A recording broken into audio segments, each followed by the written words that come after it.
하나님께 드립니다. 오늘 예배 드리는 동안에 위로부터 내려오는 하나님의 축복이 넘치기를 원합니다. 하나님이 주시는 축복은 세상이 주는 축복과 다르고 또 하나님이 주시는 평강은 세상이 주는 것과 다르기 때문에 우리가 신령한 세계에서 신령한 은혜를 받기를 원합니다. 오늘은 고넬료 집에서 일어난 일입니다. 고넬료 집안에서 사도 베드로를 초청을 해서 예배드리는 그러한 사건입니다. 조촐한 예배입니다. 오늘날처럼 크고 웅장한 그런 아름다운 성전에서 드리는 예배가 아니고 한 가정에서 드리는 가정 예배입니다. 하나님은 예배를 받으시는데 가정에서도 받으시고 또한 예배당에서도 받으시고 우리 일터에서도 받으시고 하나님은 어디에나 계신 분이기 때문에 두세 사람이 모인 곳에 나도 그들 중에 있느니라 말씀하신 하나님께서 우리의 예배를 받으십니다. 혼자만의 예배, 둘이의 예배, 셋이의 예배, 가정에서의 예배, 직장에서의 예배, 또 이렇게 예배당에서 와서 드리는 모든 예배를 하나님이 받으시는 줄로 믿습니다. 하나님은 예배를 참 좋아하십니다. 우리가 각자마다 좋아하는 것이 있잖아요. 각자마다 좋아하는 것 있지만 우리는 성경을 통해서 하나님이 정말로 좋아하는 게 뭔가를 알게 됩니다. 그것이 무엇이냐면 예배하는 것을 하나님이 정말로 좋아하셔요. 그래서 하나님께서 우리에게 말씀하시기를 내가 지은 내 백성을 오게 하라. 내가 그들로 나의 찬송을 부르게 하려 함이라 말씀하셨습니다. 하나님은 하나님의 백성들이 하나님 앞에 나오는 것을 좋아하세요. 우리는 그런 생각을 하죠. 세상에서 훌륭하고 세상에서 잘나고 세상에서 부유하게 살고 세상에서 유명해지면 하나님이 좋아하시겠다. 아닙니다. 하나님은 우리가 하나님 앞에 나와서 겸손하게 또 마음을 닫아듬고 예비하는 것을 원하셔요. 그러니 하나님께서 고넬료의 가정에서 사도 베드로를 모시고 예배를 드리는 이것이야말로 하나님이 얼마나 기뻐하셨겠느냐고요. 하나님이 우리 예배를 기쁘게 받으실 줄로 믿습니다. 아멘. 또 여러분의 예배를 받으실 줄로 믿습니다. 골방에서 드리는 예배, 직장에서 드리는 예배, 또 자동차 안에서 드리는 예배, 그 예배가 기도와 말씀과 찬양, 이 세 가지가 있잖아요. 예배의 세 가지에 필요한 것들, 기도하고 말씀 보고 찬송하는 것, 이것이 있을 때 하나님은 기뻐하신단 말이에요. 자, 고넬료의 집에서 드리는 예배는 어떤 예배였느냐?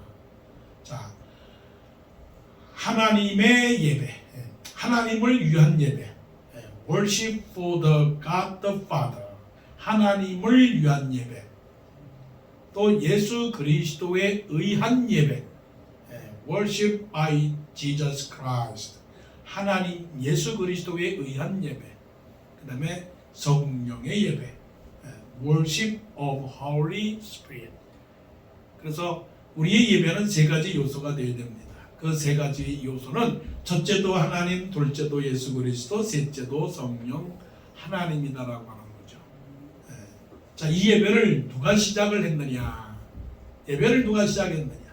고넬료의 집에서 드리는 예배를 누가 시작했느냐? 베드로가 시작을 했을까요? 아니면 고넬료가 시작을 했을까요? 하나님이 시작을 하셨습니다. 자, 이 세상의 모든 것은 누구로부터 시작이 됩니까? 하나님으로부터 시작이 됩니다. 인생의 출생도 또 성장도 또 죽음도, 그래서 모든 인생의 생사화복과 흥망성쇠, 전후좌우, 이 모든 것, 성공과 실패, 만남과 헤어짐은 다 누구로부터 시작이 됩니까? 하나님으로부터 시작이 됩니다. 하나님으로 시작된 이 예배, 먼저 누구에게요? 베드로에게. 그 다음에 누구에게요? 고넬료에게. 고넬료에게 시작된 하나님, 또한 베드로에게 시작된 하나님. 그래서 하나님께서 베드로와 고넬료를 만나게 하셨습니다. 자, 그러면 여기에서 이제 하나님은 예배를 받으시기를 원하지만 거기에 깊은 뜻이 이 본 말씀 속에 있는 겁니다. 이거는 하나님의 계획이 있었다는 것이죠. 그 계획은 물론 베드로를 향한 사도의 직무를 다하기 위한 하나님의 계획도 있었고요. 또한 고넬료를 향한 하나님의 칭찬의 계획도 있었지만 이 예배를 통해서 가장 중요한 하나님의 뜻이 있었어요. 그 뜻이 뭘까요? 너나 나나, 너나 모든 사람이나 다 주 안에서 하나가 될 수 있다. 이 말씀을 뭐라고 베드로가 그렇게 말씀하시느냐면은 이방인들에게도 성령 부어주심으로 말미암아 놀랐다. 예배에 가장 중요한 뜻이 있었어요. 하나님의 비밀이 있었단 말이에요. 그 하나님의 비밀은 뭐냐면 이방인들도 주 예수 그리스도를 믿으면 구원받는다. 이게 사도행전의 핵심입니다. 지금까지 모세의 율법에 의한다면 구원받는 사람은 누구였느냐면 이스라엘 백성들 뿐이었어요. 하지만 사도행전을 통해서 하나님께서 가르쳐 주자고 하는 것은 예배를 통하여 뭐를 깨닫는다? 예배를 통하여 하나님의 비밀을 깨닫는다. 하나님의 비밀은 뭐냐? 누구든지 누구든지 저를 믿는 자마다 whoever believes in him should not perish but have eternal life. 누구든지 예수 그리스도를 믿는 사람은 영생을 얻는다라고 하는 그 진리를 베드로에게도 깨우쳐 주셨고 그리고 또한 고넬료에게도 깨우쳐 주셔서 모두가 다 어떻게 해요? 중요한 거 있어요. 깜짝 놀랐다. 45절에 보니까 뭐라고 말씀하시느냐면 모두가 다 astonished, 너무나 놀랐다는 거예요. 자, 예배를 통하여 하나님이 주시는 비밀은 뭐냐면 우리 각 사람이 하나님이 몰랐던 놀라운 비밀을 깨닫고 어떻게 해요? 깜짝 놀라는 일이 일어난다는 거죠. 그러니까 예배는 뭡니까? 예배는 기대함이 많아도 됩니다. 예배를 통해서 우리는 무엇을 깨닫습니까? 하나님의 비밀입니다. 그 하나님의 비밀은 크게는 하나님의 구원의 계획. 그 구원의 계획은 장로님 기도하셨던 것처럼 온 세상 나라 사람들이 다 하나님을 믿는 그 계획이죠. 예수 그리스도에 오시는 그날까지 믿지 않는 사람들을 다 구원해 내려고 하는 하나님의 계획이죠. 구원의 역사이에요. 구원의 역사. 그 구원의 역사 속에서 아주 작게 내려가 보면 누구의 역사입니까? 나의 역사입니다. 이 세상의 커다란 우주 만물의 역사 가운데서 누가 있느냐 하면 나의 역사입니다. 우리는 이것을 발견해야 됩니다. 오늘 하나님께서 나에게 어떤 비밀의 말씀을 해 주실 것인가? 이 예배의 시작은 하나님께서 하신 것입니다. 그래서 하나님께서 오늘 못 나온 사람도 있지만 그러나 하나님께서 우리를 이 자리에 불러 세우신 것입니다. 말씀을 전하는 목사에게도 하나님의 비밀이 있고요. 말씀을 듣는 여러 성도님들에게도 비밀이 있는데 그 비밀의 결과는 놀라운 것입니다. 그래서 사형리에 보게 되면 하나님은 당신을 위하여 놀라운 계획을 가지고 계십니다. 이 비밀을 깨달을 때 우리는 어떻습니까? 한 농부가 밭에 가서 밭을 일구다가 그 땅속에 감추어진 보화를 발견한 거예요. 여러분, 땅속에 발견한 보화를 발견한 거예요. 그래 얼마나 기쁘겠습니까? 여러분, 보화를 발견하지 못해서 지금 기뻐하지 않지? 보화를 발견한다고 생각을 해보세요. 세상에 그 어떤 것보다도 기쁠 겁니다. 그 보화가 어떤 겁니까? 세상 모든 것을 다 누릴 수 있는 하나님의 축복이시죠. 그러니까 그거를 하나님께서 우리에게 주신다고 약속을 할 때 얼마나 큰 기대감을 가지고 주님 앞에 나오겠어요. 여러분, 예배의 정의는 기대감입니다. 기대를 가지고 오는 거예요. 하나님께서 나에게 어떤 축복을 주실 것인가. 그 축복은 세상에 주는 축복과 같은 것이 아니죠. 여러분 파워볼 아시죠? 파워볼. 저도 잘 모르는데 보니까 궁금해서 한번 찾아봤어요. 파워볼이 도대체 한 주일에 몇 번씩이나 파워볼을 하는가? 한 주일에 3번 하더라고요. 연상을 해보게 되면 우리가 수요일 예배 드리고 새벽 기도 드리고 주일 예배 드리는 것처럼 Monday 한 번, Wednesday 한 번, Saturday 한 번, 3번씩이나 파워볼 하더라고요. 그러니까 그 사람들은 매 일주일에 3번씩 기대를 하는 거예요.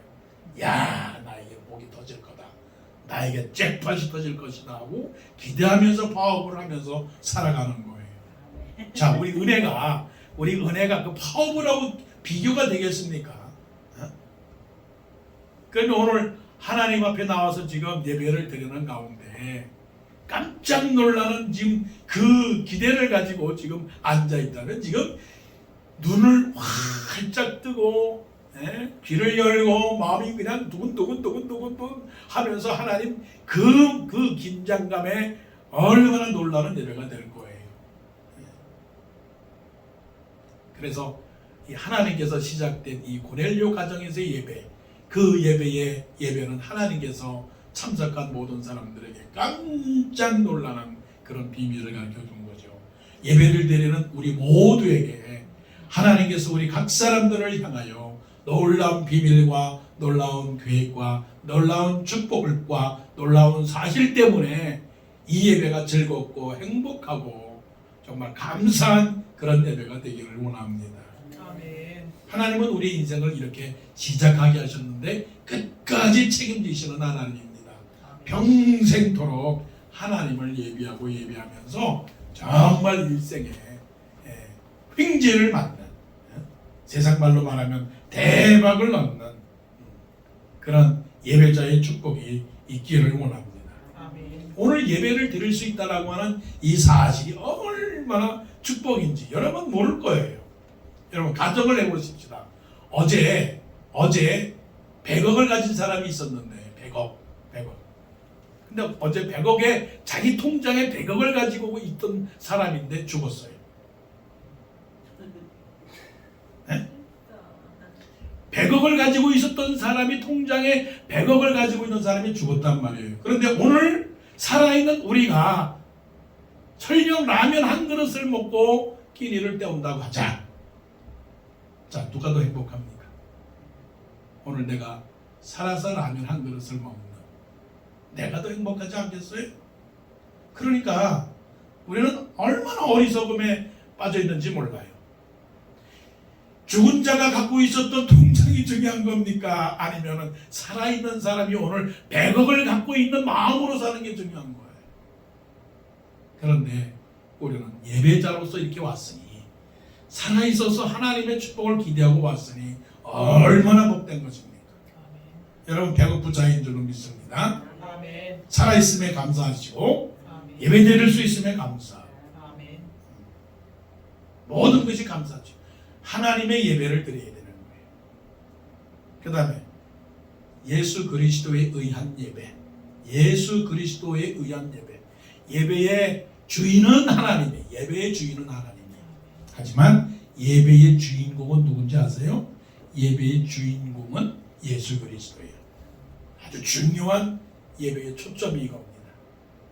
예배의 주인공은 목사가 아니에요. 예배의 주인공은 기도자가 아니에요.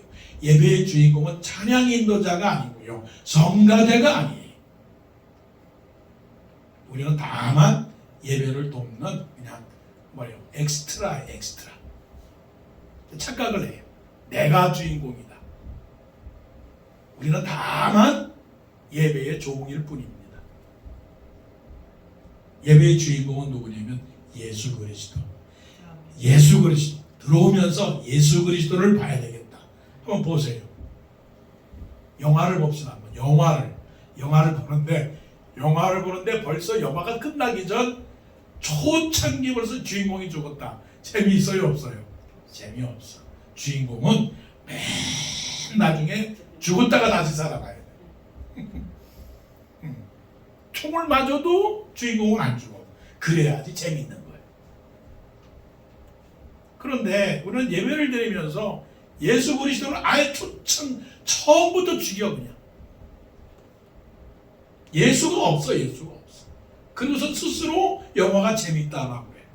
예배가 재밌다라고 그렇게 예배를 드리고 있단 말이에요. 이게 얼마나 우리가 참 하나님에게 죄송한 예배를 드리는지 몰라요. 이 예배의 영화 속에서 죽어야 되는 건 누구예요? 나 같은 엑스트라는 죽어야 돼. 나 같은 엑스트라는 죽어야지. 그런데 때때로는 엑스트라가 주인공보다 앞설 수 있다고요. 자, 베드로가 고넬료의 집에 가서 입을 열어서 한 말이 있어요. 그 입을 열어서 한 말이 뭐라고 말씀을 했느냐면, 자 34절부터요. 자 34절 우리 숫자로 산수로 계산합시다. 34절부터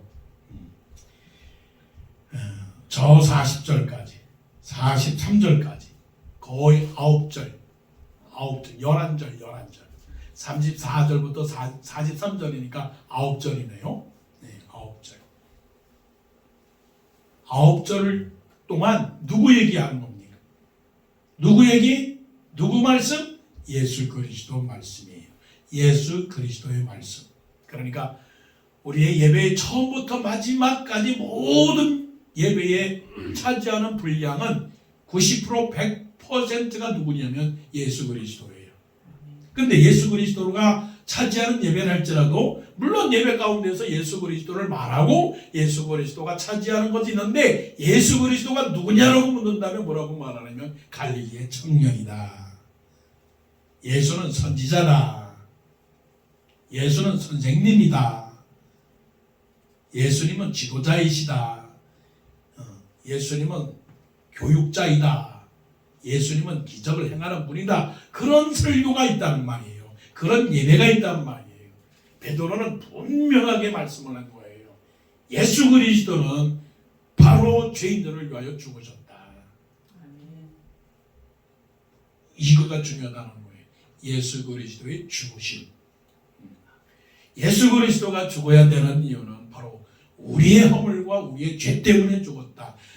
나의 죄뿐만이 아니라 당신들의 죄를 위하여 예수님이 죽으셨다. 모든 사람은 다 죄인이다. 죄로 갖고서는 하나님을 볼 수도 없고 하나님 나라에 갈 수가 없다.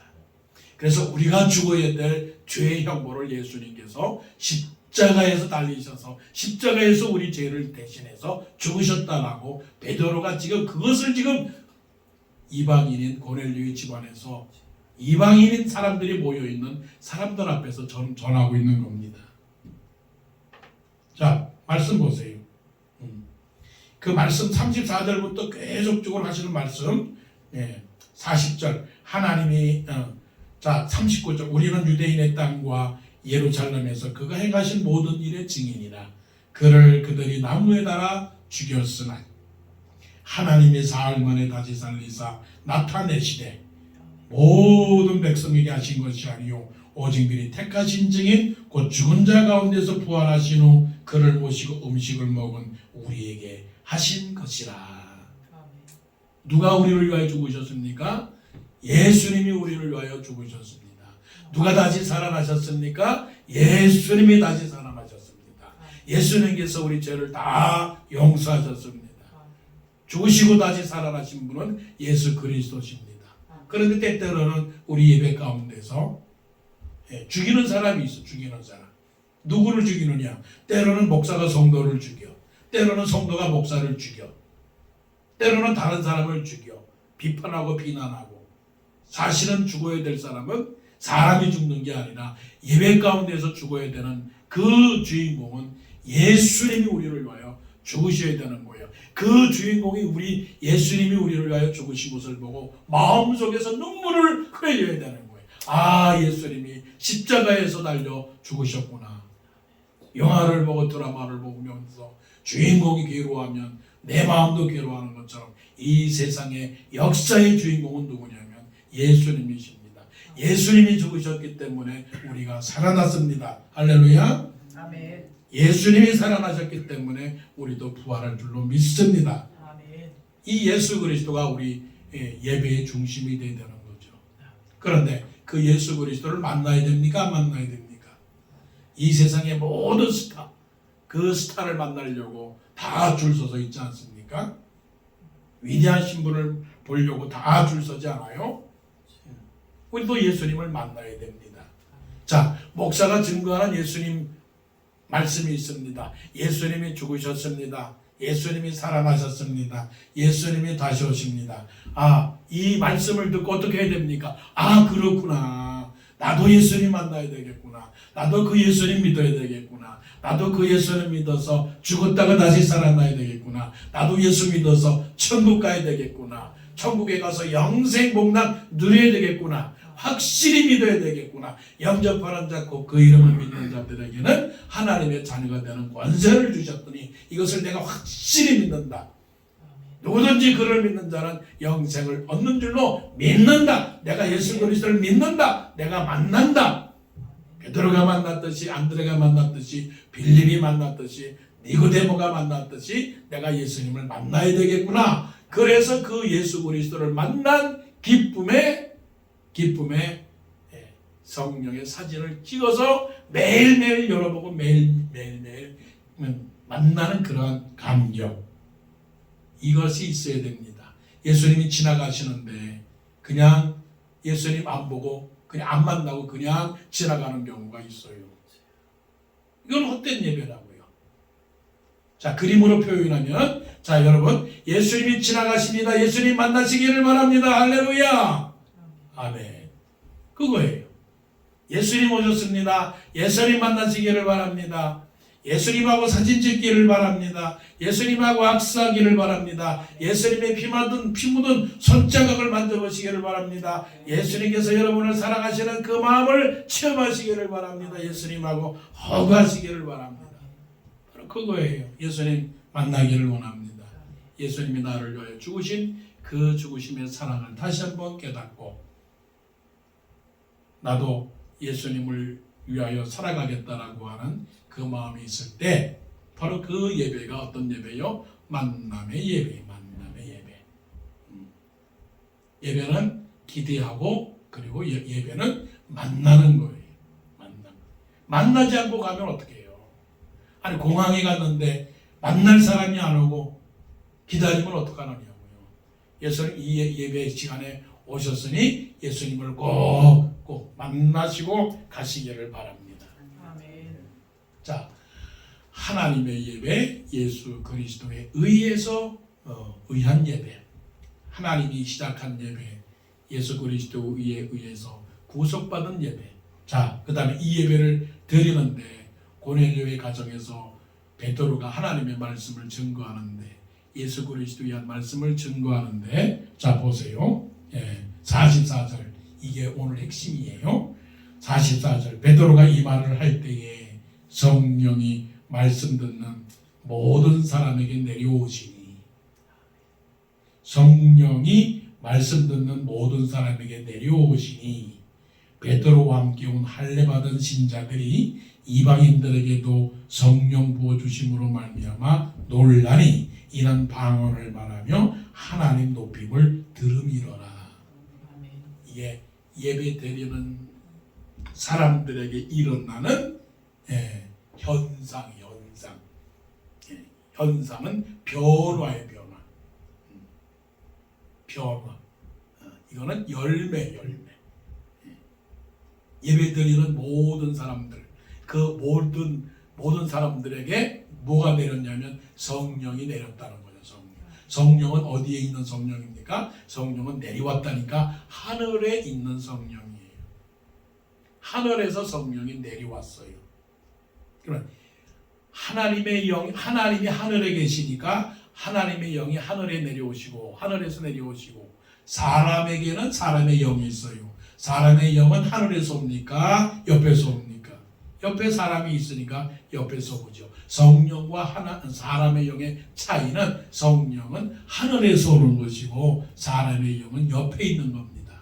그러니까 하늘에서 내려오는 영과 옆에 있는 거하고는 질이 다른 겁니다. 하늘에서 내려오는 영은 거룩한 영이고 하늘에서 내려오는 것은 영원한 것이고 하늘에서 내려오는 것은 없어지지 않는 거예요. 또 하늘에서 내려오는 것은 능력이 있는 거예요. 그래서 성령은 능력의 영이요, 진리의 영이요, 영원한 영이요, 거룩한 영이라고요.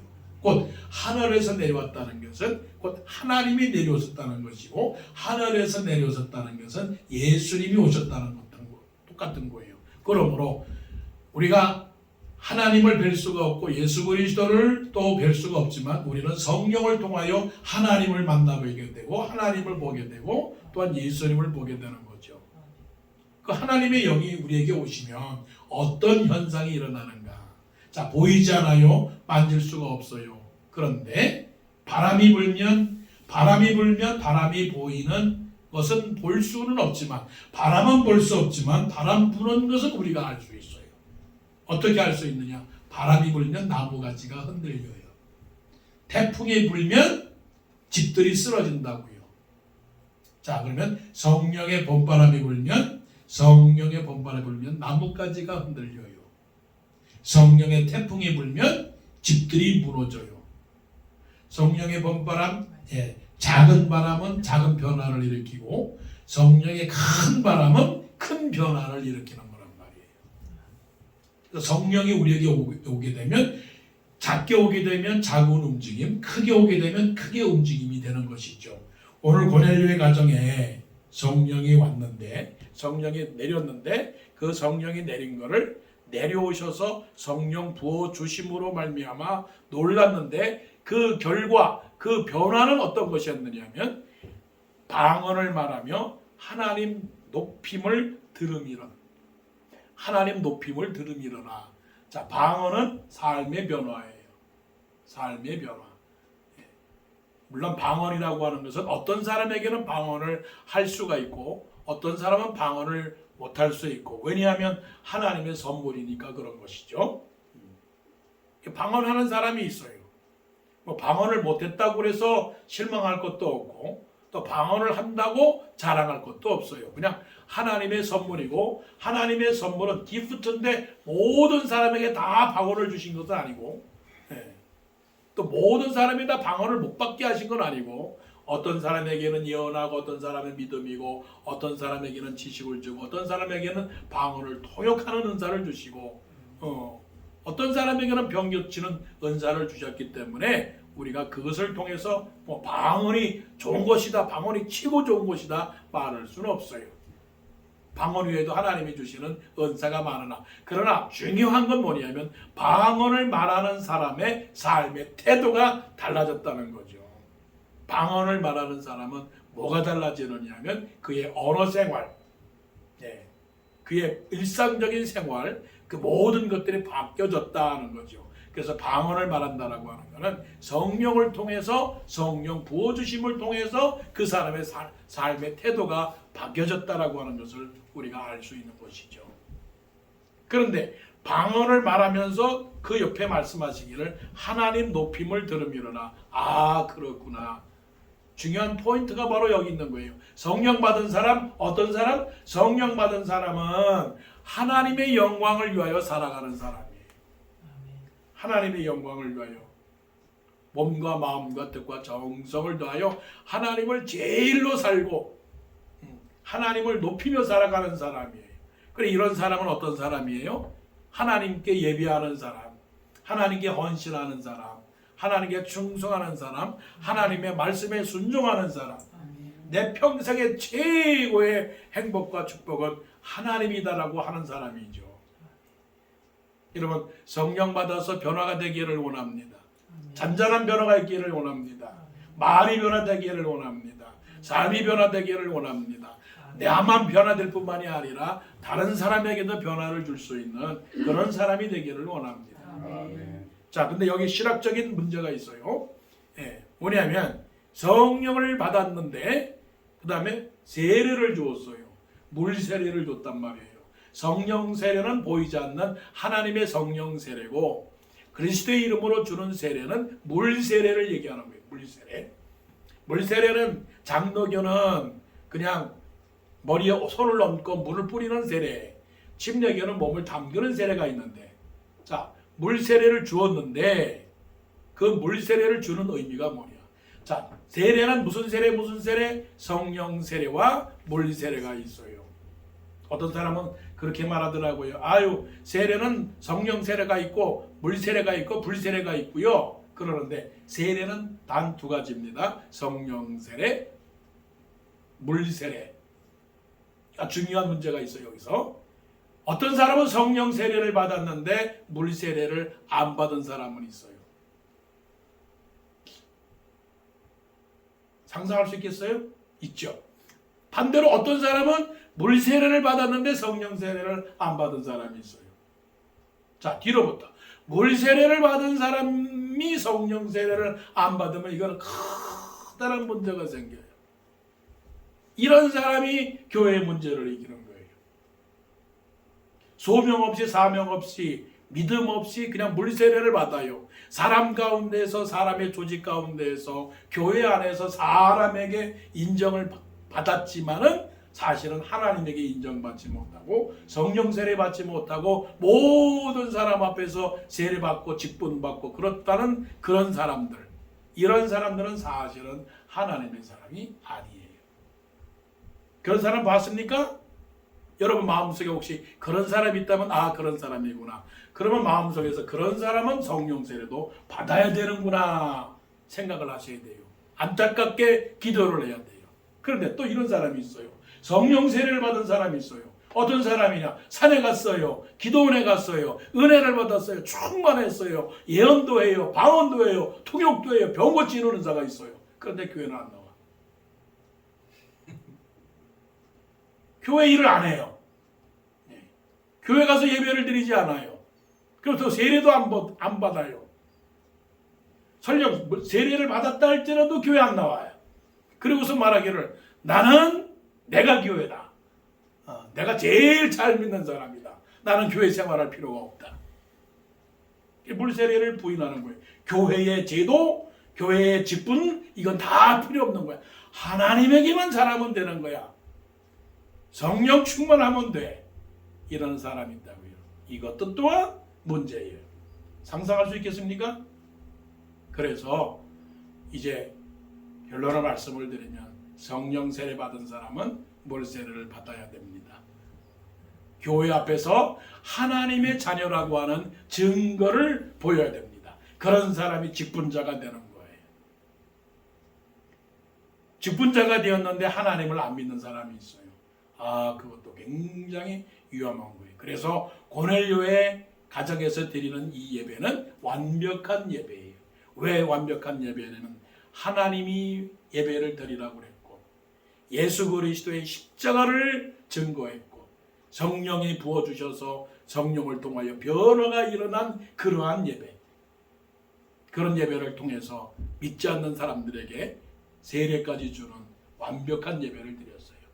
우리 모두가 다 하나님이 불러주셔서 이 자리에 왔고 이 자리에 와서 예수 그리스도를 만났고 또한 성령님을 통하여 세상에 빛이 되고 소금이 되고 향기가 되고 열매를 맺어서 온 백성 저희가 찬양을 하고 하나님을 찬양하고 온 백성에게 칭송을 받으니 주께서 구원받는 사람을 날마다 더하게 하시니라. 그 말씀처럼 온전한 예배를 통해서 하나님께 영광을 돌릴 뿐만이 아니라 하나님께서 우리를 사용해서 이 세상에 하나님의 나라와 교회가 더욱더 부흥되는 그런 하나님의 일꾼이 되기를 원합니다. 아멘. 기도드리겠습니다.